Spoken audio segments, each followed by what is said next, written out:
Every time this man's on the floor, you got to be tuned in. He may do something wild. There is a different energy to this man's game. He came out looking like a man on a mission. Yeah, he is eating the Blazers for dinner tonight. Draymond finds him another three. 62! You the Jordan meme, right? I take all that personally. Get it, Steph.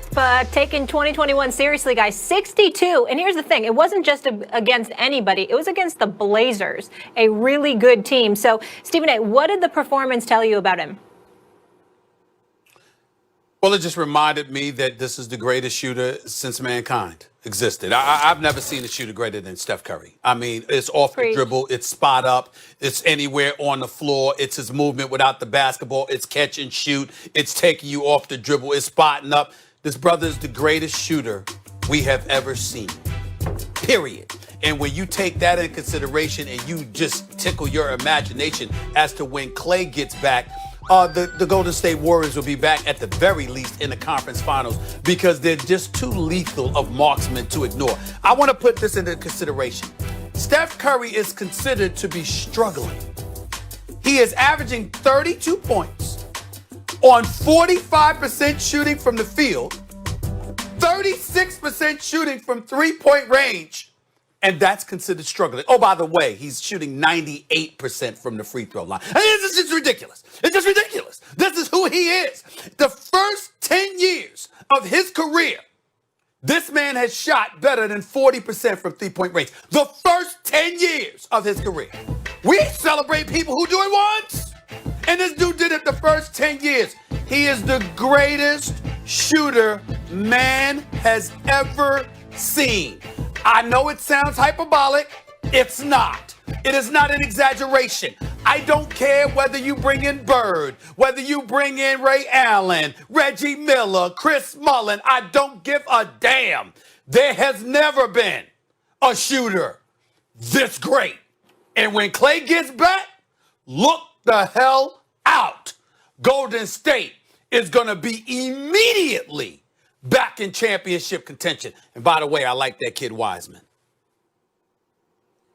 Well, he's clearly the greatest shooter ever. He's a mobile artillery unit because he can go get his own shot, and he invented shooting it from a million miles away, which created even more space. You know, how can you change the NBA? Make it a 4-point shot if it's farther away. So it didn't occur to people, no, it's all right to shoot it from 10 feet behind the arc if you can hit it regularly, which he can, which opens up the whole offense. He revolutionized the game. And by the way, for years, I thought he was not a clutch shooter, Stephen A. I saw it in the playoffs. I don't care what anyone says. You go back and look at the highest leverage moments. I thought, why is Steph not as good here as he normally is? Shooting the ball. Even that started to change. Even that started to change. You know, that started to change. Given enough reps, he's now deadly in the clutch with the ball in his hand. It wasn't always that way. It is now. This is what I was thinking yesterday. This is what I took from the performance. And like a lot of people, I was watching football and keeping track of what was going on in the basketball game. Oh, my God, Steph went for, 31 at the half. Now he's up to 40-something. Now he's up to 50-something, 62. Stephen A., there have been more athletic point guards than Steph, obviously. Allen Iverson or Russell Westbrook, MVPs who are clearly more gifted athletically overall, right? There have been better two-way point guards than Steph Curry. Chris Paul or Isaiah Thomas, right, or John Stockton. There have been players who've done a lot of what Steph has done. Steve Nash, although Steph is really Nash 2.0 because he doesn't need to monopolize the ball. It doesn't stick with him, and he shoots it even better than Nash.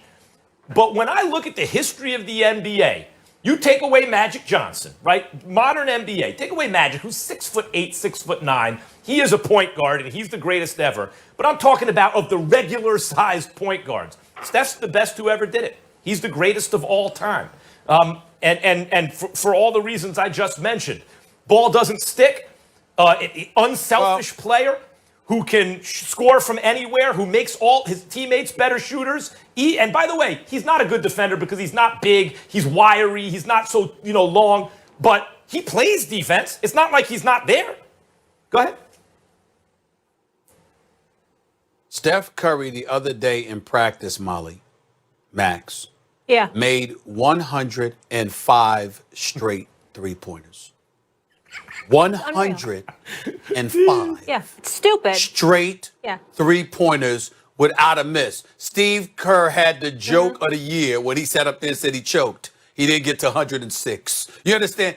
105 Yeah. Hard as straight anything 105 three times in a row. Stephen A., can you imagine how motivated he must be having to sit all last year and then Clay goes down? I mean, it's like his back's against the wall and he's just showing us who he is. We will He's leave it motivating there. the triple Don't forget teaming them, also, trapping them, and all of that stuff, but he's special. Yeah, of course. Just And then special. he's not playing around. Changed He's the game. showing him, he's that dude.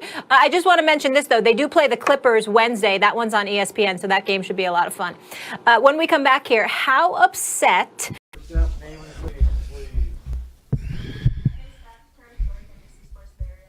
It's clear that some things have been frustrating you at the start of the season. So what were the things that have been marinating in your mind that helped him come out for a 21-point first quarter and then extending that to a 62-point record night?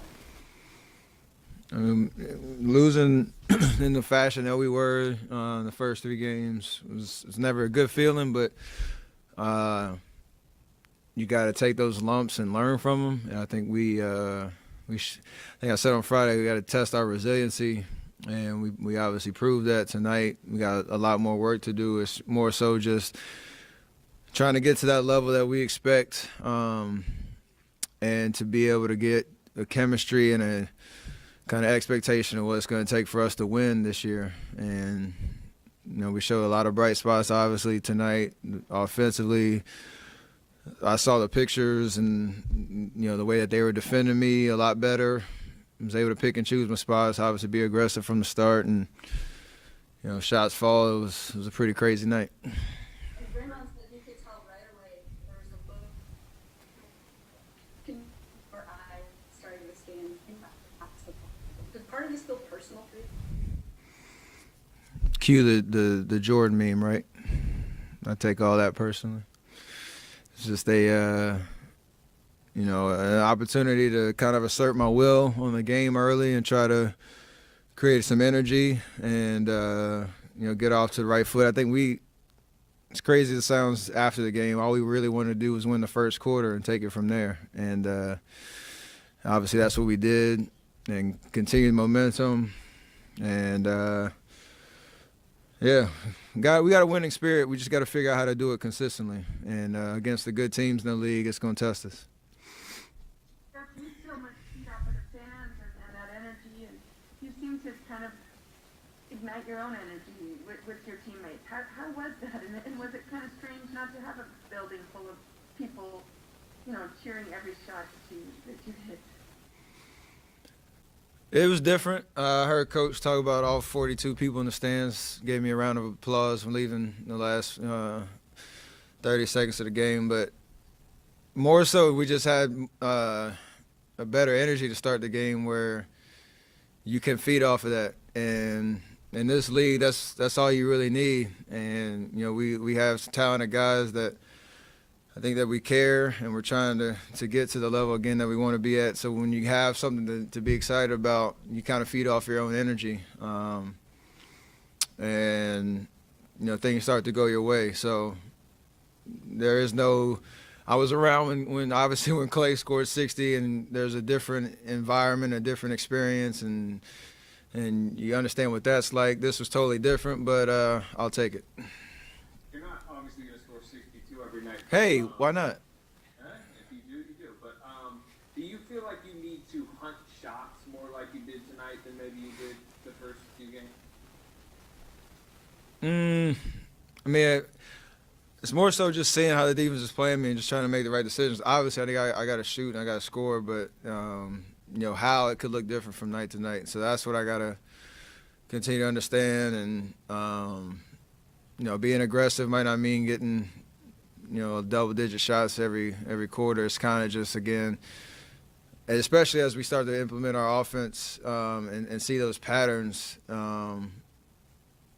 can start to open up more space, and I can affect the game that way. But I definitely have to be aggressive. I got to be decisive. And, tonight to start the game like that, I think it gave us all a big boost. Do you feel like 62 points save your legacy, or do you have 60 more games, as Seth said on Twitter? That was my favorite tweet I saw before. So he knows how to keep it real for me.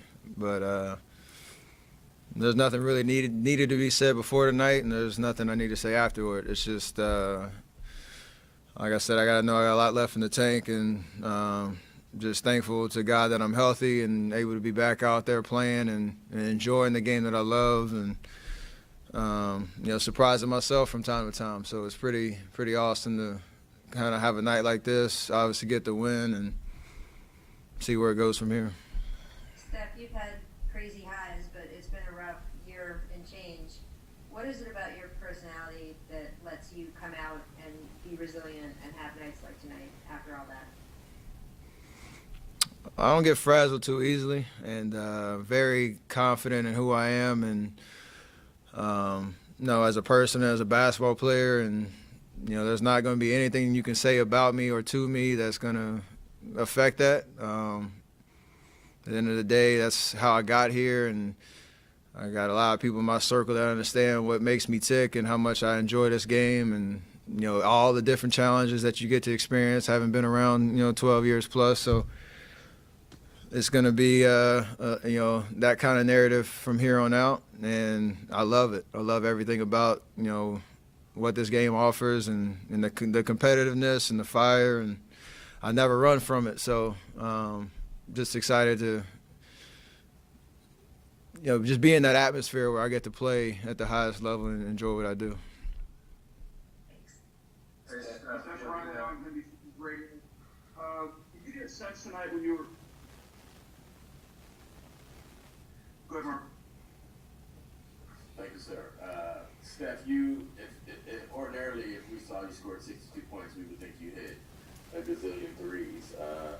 But tonight it was like a lot of downhill, a lot of attacking the rim. Was that something you saw in the matchups? What motivated this approach to 62? Just being decisive. I saw,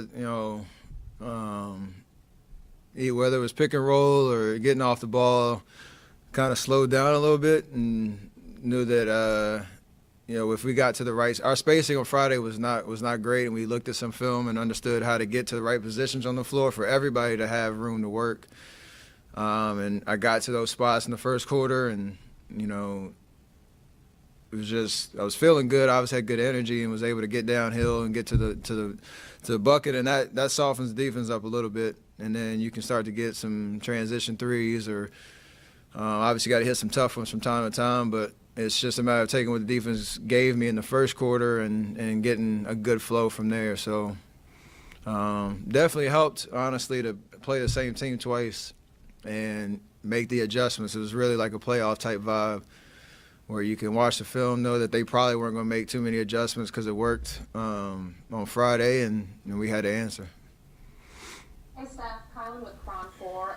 Have you talked to Klay Thompson at all tonight? I saw he tweeted at you about joining the Elite 60-point club. No, I haven't talked to him yet. I'll call him on the way home, but I appreciated the tweet. I've been chasing to get in that club, since he did it. So, it takes one to know one, so I appreciate it. Just one more follow-up about him, but what has your communication been like with him over the last couple games? Obviously, some ups and downs. I know that he wishes he could be there. Have you talked to him at all just in the last week? Has he had any advice or input for the team at all? We all exchanged texts, and he sent us all a dope message before our first game on the East Coast last week, and obviously, want him to be around. I think he hopefully be here soon and be a part of the fold and start his rehab process. But he brings such a great energy to the room, and we miss it. So looking forward to having him around. Criticism doesn't get to you, but you're obviously very perceptive. You know what's said and all the people that are talking. So as you go through a game like this, have you figured out over time why so many people are so critical of your game, seemingly constantly, no matter what you do? I mean, you have guys and fans and teams and all across the board, whoever you root for, whatever player, whatever team. It's kind of where the league is right now. It's you got to take the good with the bad in terms of when you have a 5-year stretch like we had, and obviously I don't have the track record before 2014-15. That's kind of the normal, top of the league kind of status or whatnot, and kind of taking the league by storm. All that stuff is just a part of the fold, and the great ones always, again, are confident who they are, and no matter what's said, and no matter what, it's that what have you done for me lately type of vibe. It doesn't affect us or me in that respect. So when you win and when you kind of sustain that, you're always going to have a target on your back, and you're going to try to poke holes, and that's part of the business. I can't answer any better than that. It's just, I like being talked about because there's expectations. Steph, what was the scene in the locker room post-game? Draymond said it was pretty fun with Steve and James and Yeah, I took the Rook shine tonight. He had his first double-double, and Coach gave him a pump fake. Thought he was getting a game ball. I think he showed his hands, and then he's like, "Nah, I'm just playing. We got to give it to the guy that scored 60." So, yeah, a good fun moment. Actually, yeah, I was over there cheering. I thought he was really going to give it to him, and I was going to try to get a replacement or something. But I got to take that one home. Draymond had one tonight, but what did he give you elsewhere, pretty much everywhere else? Take Draymond's defensive highlight reel tonight, and that's a clinic on how you affect a game on that end of the floor. It's a master class on just being in the right place at the right time, seeing things two steps ahead, being vocal, helping everybody be attached and on a string. And we don't just say what we say about him defensively. He actually proves it and shows it time and time again. It was flawless in terms of how he can impact the game without scoring a bunch of points. I want to take advantage of your hoodie, and after a game like tonight, how do you celebrate? And does it include, since you do have a Luka Fiasco daydreaming hoodie, does it include special food and liquor? That was really good. Nah, time with my wife tonight.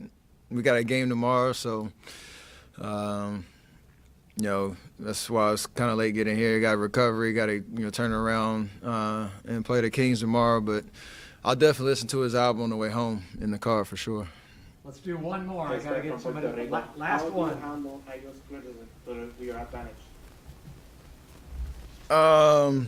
It's no different than how I approach every game. It's just kind of an extra little fire, but it's a long season, and a lot of things can happen, and we have a lot to focus on as a team to get to where we want to be as a unit and competing night in, night out. So that's all you got to really focus on, and we're about that life right now.